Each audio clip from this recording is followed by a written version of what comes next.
This is the ascent portion of our mission.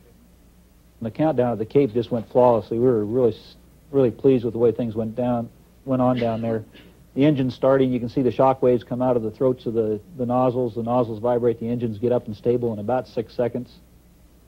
Solid rocket motors fire, and we're off. And for a new guy doing this the first time, it's really a thrill. And that thing feels like being on a rough train while the solid rocket motors are firing. If y'all have been on a rough railroad track, that's about what it feels like.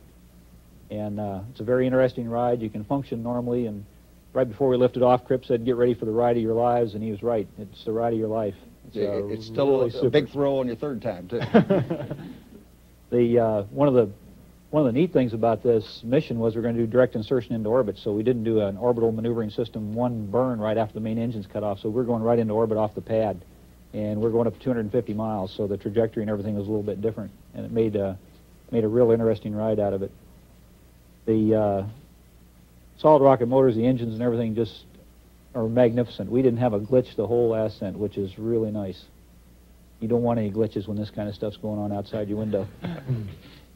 We all kept on watching Crip, make sure this is the way it's really supposed to be. Yeah. Okay, solid rocket motors separated. You saw the plumes from the separation motors. Those fog up our windows pretty good up in front. They put a haze on the forward windows when they go off, and you get a nice flash in the windows, but it's a nice smooth separation. This is our external tank coming in by Hawaii. One of our test objectives was to put that tank in so they could take pictures of it. This is the tank breaking up just south of Hawaii. And it's low-light TV, so you get some blooming in it, but you can also see the rather large pieces of the tank and how much it's broken up. And they were trying to measure the footprint of those pieces as they came into the ocean to see how big the dispersion was on them. So that's all bits and pieces of the big tank we carry. Looked like it lit up the area pretty good over there. Yeah. And this next picture is the orbiter coming right along behind, and if it hadn't been for the ohms burn, we'd been right behind the tank, which we didn't want to do. So. This next series just goes through each of the guys, make sure you prove that we're on board, which we were. Some of our going through our little activities and getting squared away.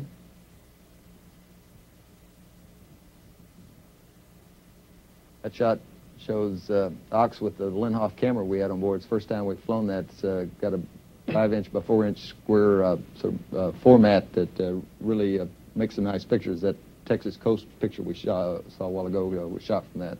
DJ? On day 2, we started a sequence of RMS activities that would result in the deploy of LDEF, and can't say enough about our Canadian friends that built and designed the RMS. It's just a beautiful flying piece of hardware. This is the starboard grapple fixture of LDEF that we used for the deploy, and essentially that payload's tied down in the bay.